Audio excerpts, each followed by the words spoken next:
truly appreciate you guys hanging out with me this evening. Don't forget to like, share, and subscribe. You guys, we're trying to get to 500 subs on this channel. Help me out, please. Like, share, and subscribe. And I'm going to continue to bring you great content. Thank you for doing this. Thank you for being here with me. Thank you for having a little bit of faith in me. I truly appreciate it. This is something I truly enjoy doing. I enjoy telling stories. I enjoy bringing criminal cases to life and helping people understand that there is psychology behind why people do things. Not every case is blood, guts, and gore. Granted, this was one of them, but the objective behind my channel isn't to bring forth the blood, guts, and gore. We see that every day, but it is truly to find the reason. This has been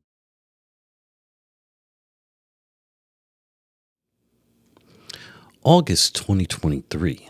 Quiet neighborhood in Henderson, Nevada. Nothing seemed unusual from outside.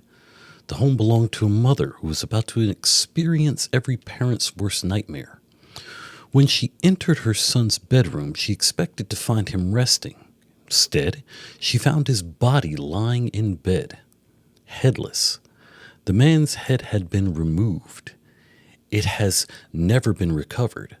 Neither has the weapon been believed to have caused his injuries. Investigators would later discover evidence suggesting chemicals had been used inside the room, which was raising questions that would shock even seasoned homicide detectives. Perhaps the most disturbing part of the case wasn't the conditions of the crime scene, it was the relationships. The woman accused of the murder was Devyn Michaels. The victim was Johnathan Willette, the father of her 2 children. And by the time of the investigation, she was reportedly married to Johnathan's adult son, Devyn Willette. 3 adults, 1 family, 1 relationship triangle unlike almost anything investigators had encountered before. Prosecutors would argue the motive was rooted in jealousy, custody disputes, and control.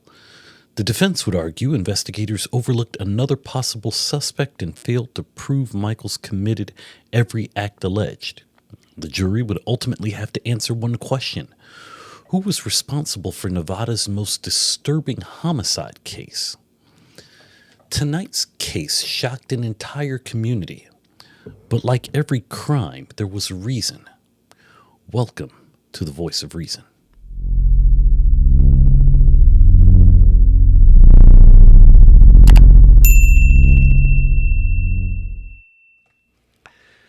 Every homicide investigation begins with people.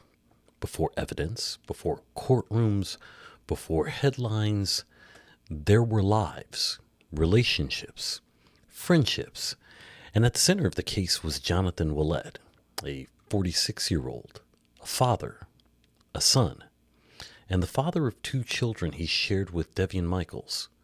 To those who knew him, he wasn't simply another homicide victim.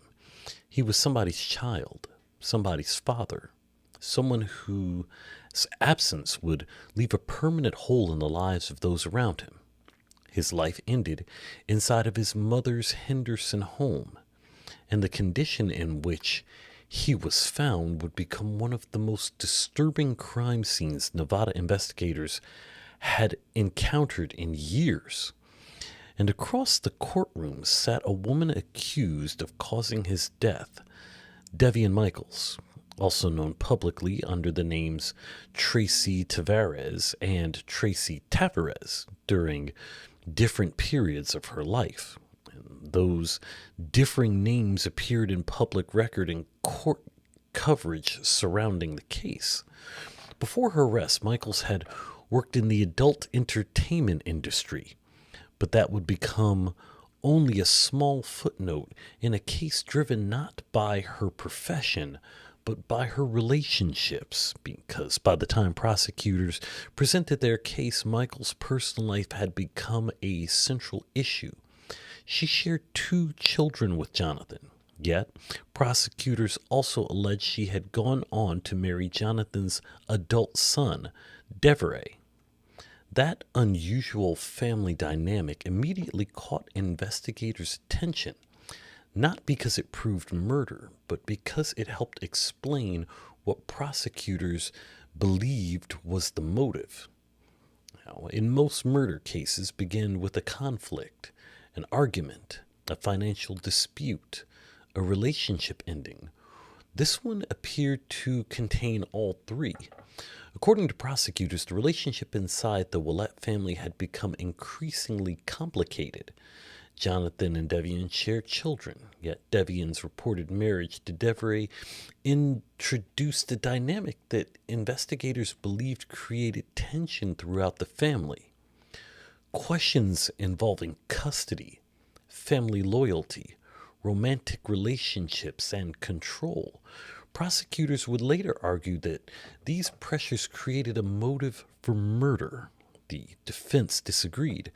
They argued complicated relationships are not evidence of homicide, and they reminded jurors that motive alone cannot convict someone.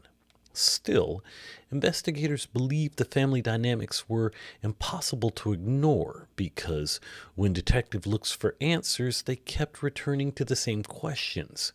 Who benefited from Johnathan's death? That question would shape nearly every stage of the investigation.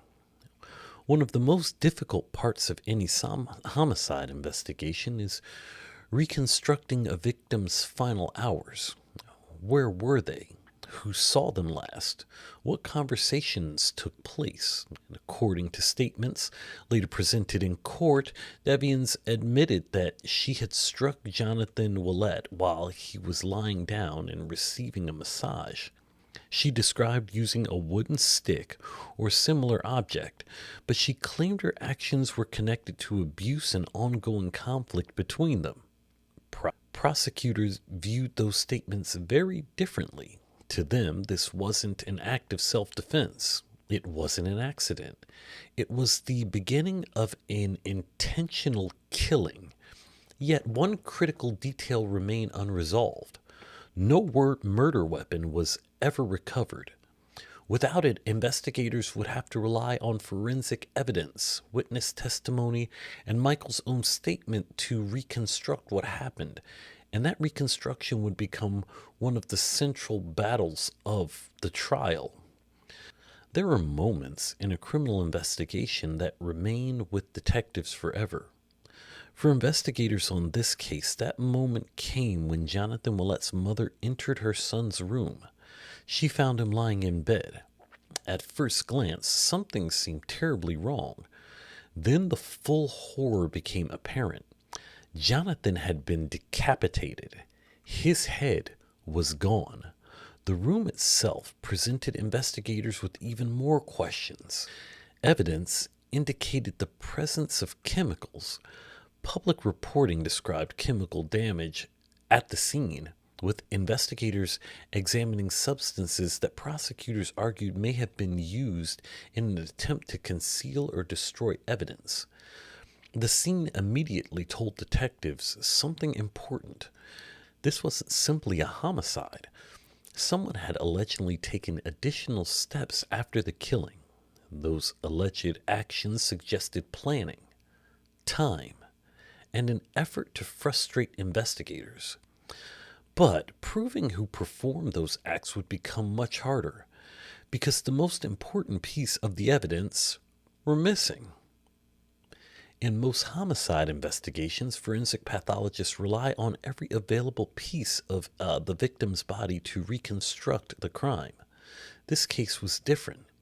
Johnathan's head was never recovered, and despite extensive investigations, it remains missing. Investigators also never recovered the alleged murder weapon. Those two missing pieces of evidence would influence the entire trial. For prosecutors, the missing head supported their theory that someone deliberately attempted to conceal the crime. For the defense, the missing evidence raised reasonable doubt, because without the head, certain forensic questions could never be answered. Without the weapon, investigators could not match injuries to a specific object. Those unanswered questions would become some of the defense's strongest arguments during the trial. But before attorneys entered a courtroom, detectives still had one enormous task ahead of them. They had to determine exactly who was responsible. And all roads eventually led back to one person, Devyn Michaels. As detectives processed the Henderson home, they documented every piece of evidence they could find. The headless body, the chemical evidence, the conditions of the room, the missing weapon.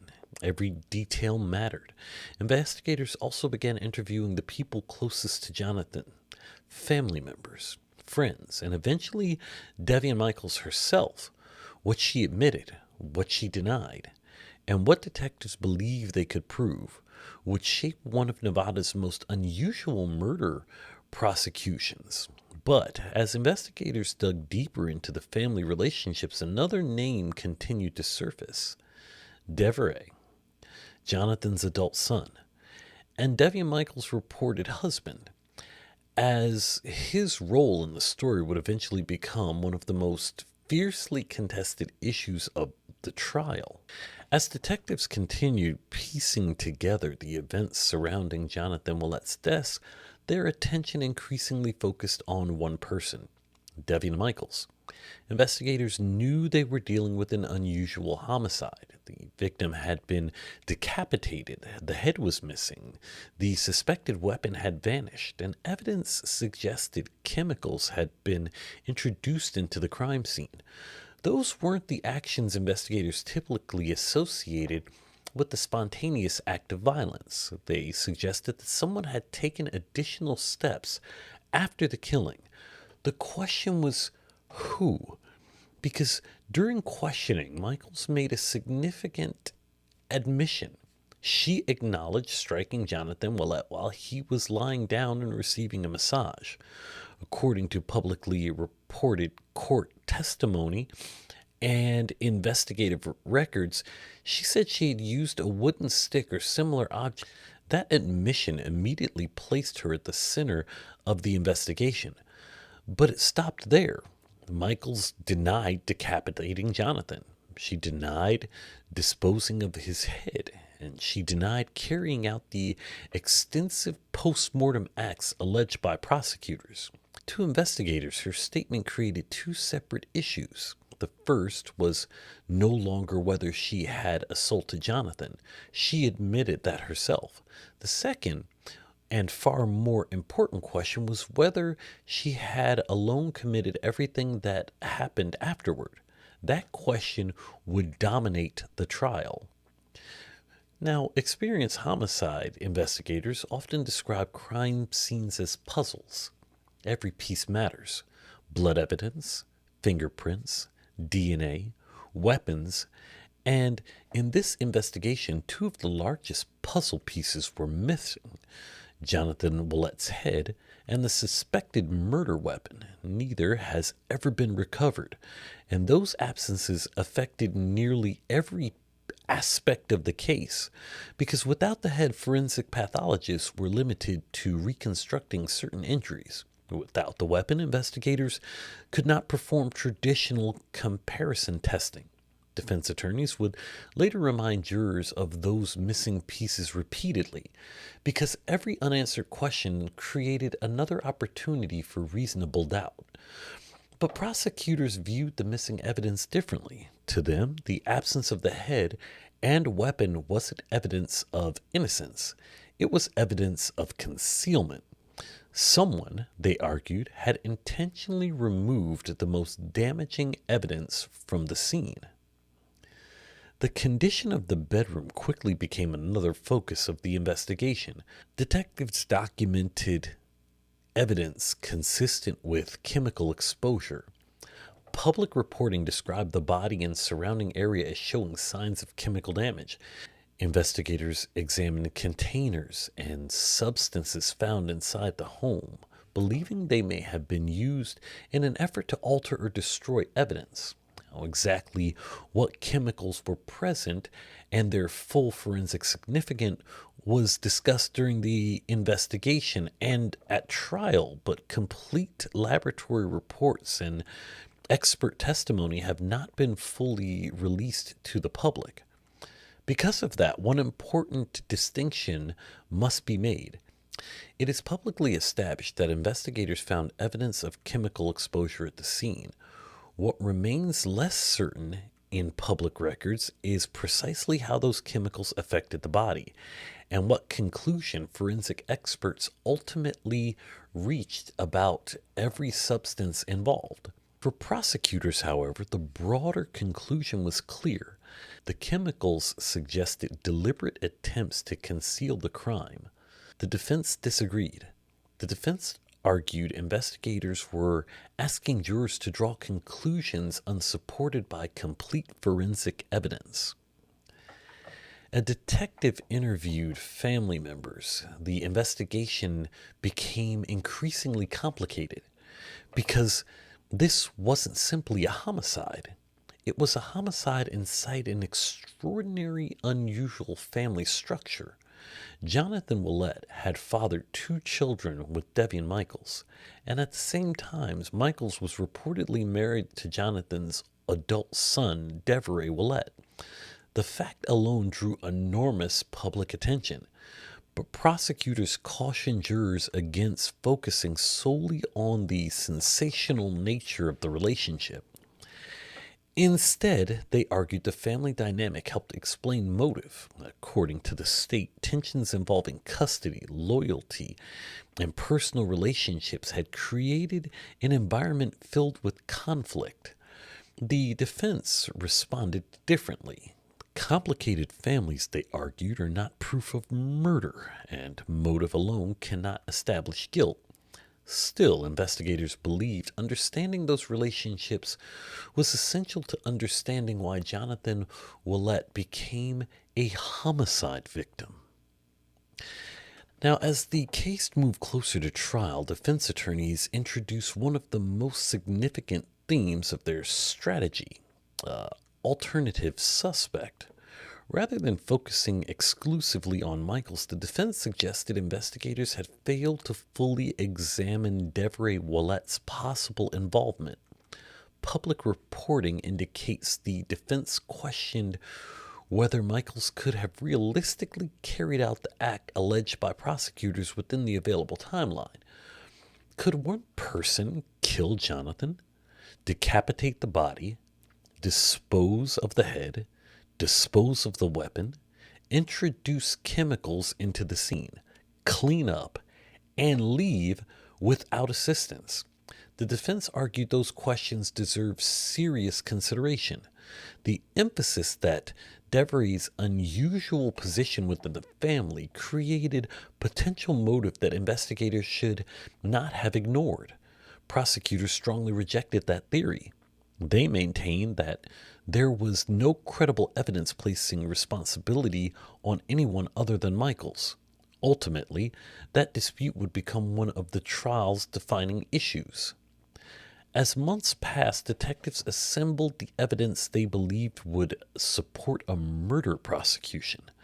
Their case included Michaels' own admission that she struck Johnathan, the discovery of his decapitated body, the condition of the crime scene, evidence of criminal exposure, the disappearance of the head, the disappearance of the suspected murder weapon. Each piece alone might not prove first-degree murder. Together, prosecutors believed they established a pattern, an intentional killing, followed by deliberate efforts to conceal what had happened. The defense saw something different, a case built largely on assumptions, missing evidence, missing forensic answers, and unanswered questions that investigators could never fully resolve. Both sides agreed on one fact: Johnathan Willette had been killed. Everything else would have to be decided by a jury. Nevada prosecutors charged Devyn Michaels with open murder with the use of a deadly weapon. Now, for many people unfamiliar with Nevada laws, the phrase open murder can be confusing. It does not mean investigators were uncertain a murder occurred. Instead, it means the jury is asked to determine the appropriate degree of murder based on the evidence presented during the trial. If convicted, Michaels faced the possibility of spending the remainder of her life in prison. The stakes could not have been higher. And then, in a surprising twist, the case appeared headed towards a resolution. Devyn Michaels agreed to plead guilty to second-degree murder. For prosecutors, it meant avoiding a lengthy trial. For the victim's family, it appeared the criminal case was nearing its end. But that resolution would not last, because before sentencing, everything changed. By mid-2025, it appeared the case was over. After months of investigation and preparation, Devyn Michaels entered a guilty plea to second-degree murder. Now, for prosecutors, the plea meant they would not have to prove first-degree murder before a jury. For the Willette family, it appeared they were finally approaching the end of a long and painful chapter. And for Michaels, the plea offered certainty.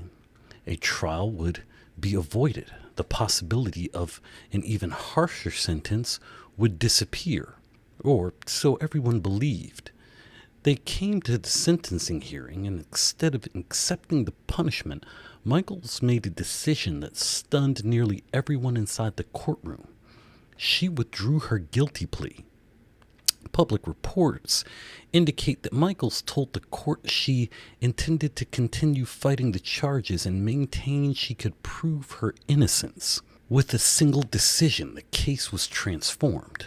The plea agreement disapproved. The protection it offered disappeared, and prosecutors were once again free to pursue the most serious charge available, which is first-degree murder. It was an enormous gamble.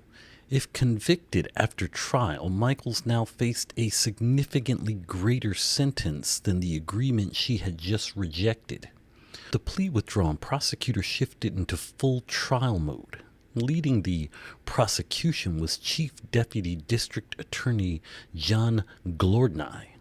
The state's objective was clear: convince 12 jurors that Devyn Michaels intentionally murdered Johnathan Willette and then attempted to conceal the crime. Prosecutors argued the evidence would establish not only the killing, but deliberate actions afterward. The missing head, the missing weapon, the chemical evidence, and Michaels' own admission that she struck the victim.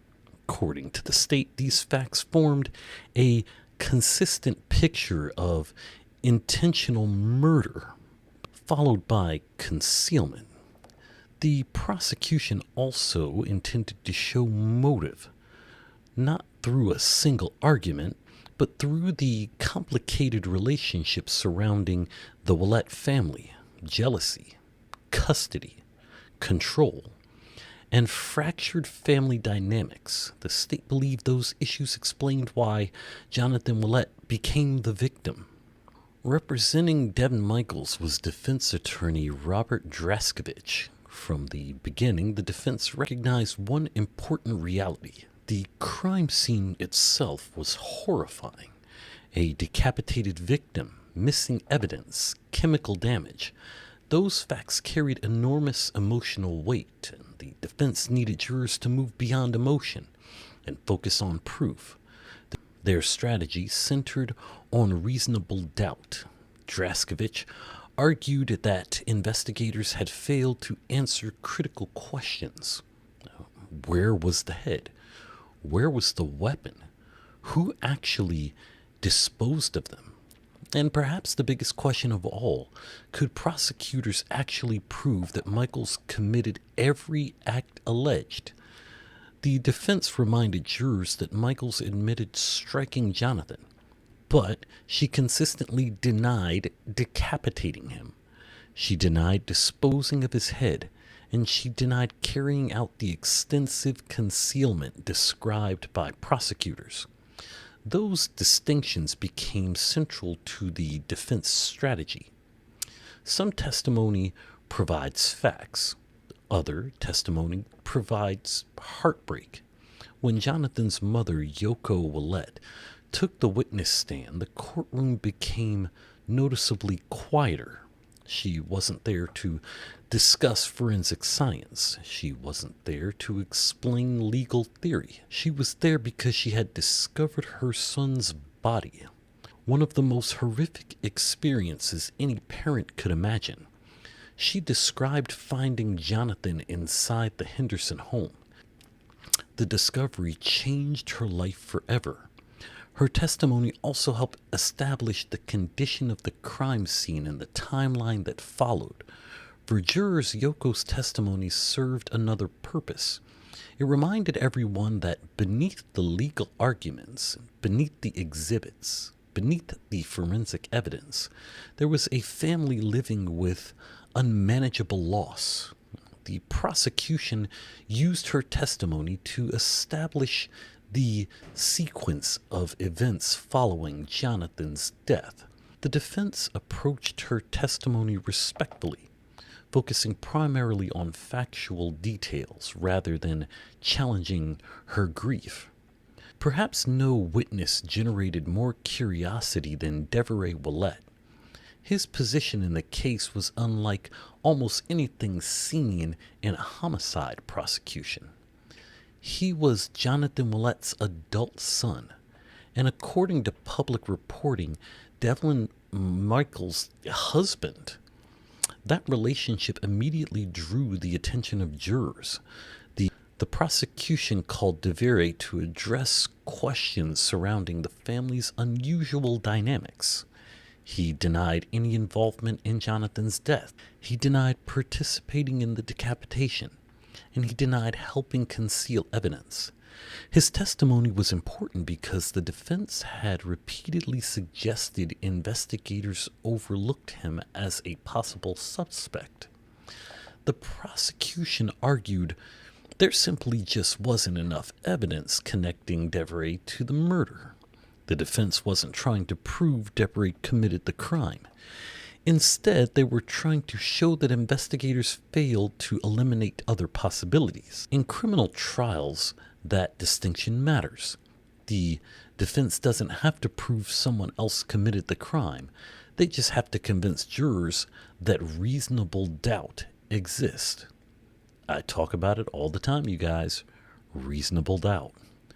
One of the most technical and most important parts of the trial involved court TV coverage, repeated arguments about whether the prosecution's timeline actually worked.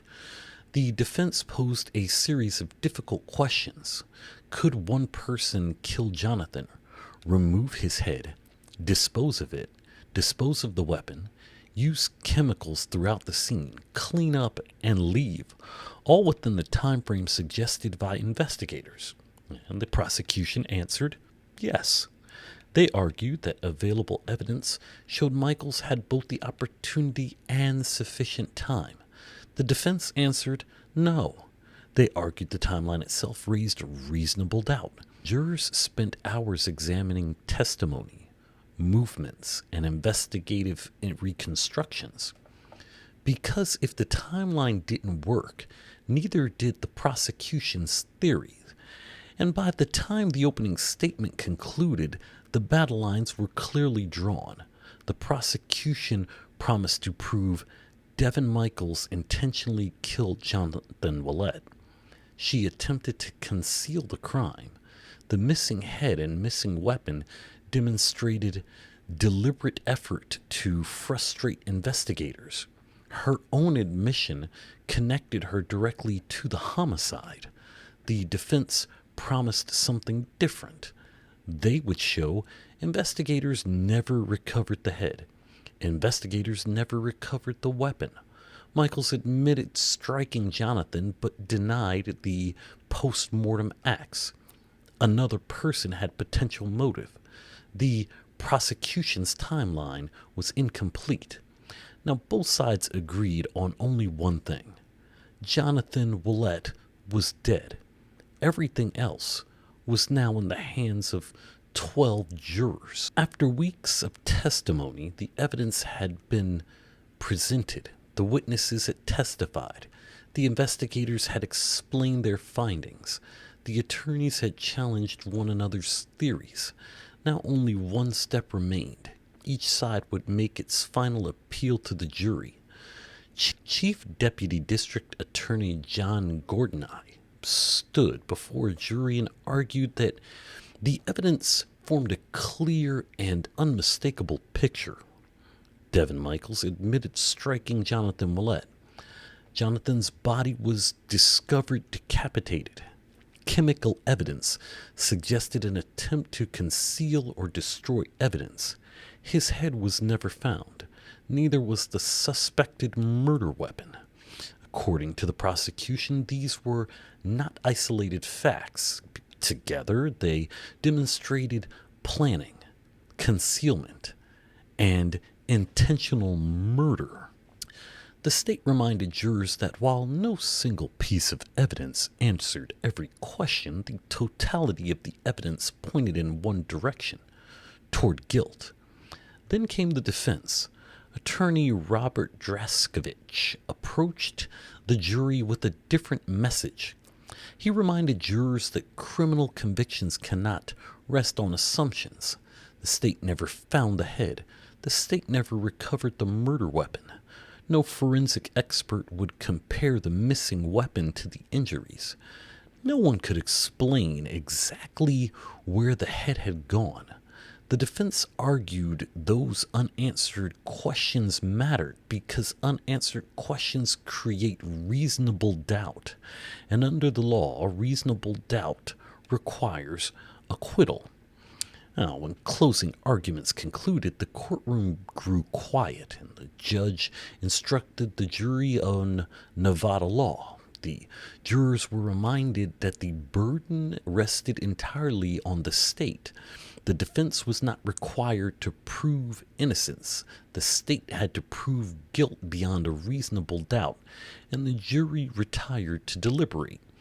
Inside that room, 12 citizens examined months of investigations. They reviewed Michael's own admissions, the crime scene photographs, the testimony about chemical evidence, the missing head, the missing weapon, the relationship between the parties, the timelines, and the complicated theories presented by both sides.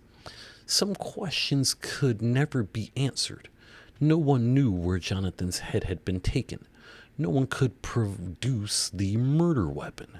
Yet, the law does not require investigators to answer every question. It requires prosecutors to prove guilt beyond a reasonable doubt. And that distinction would soon determine Devyn Michaels' future. And in November 2025, the jury returned. The courtroom stood as the jurors entered. Devyn Michaels watched quietly.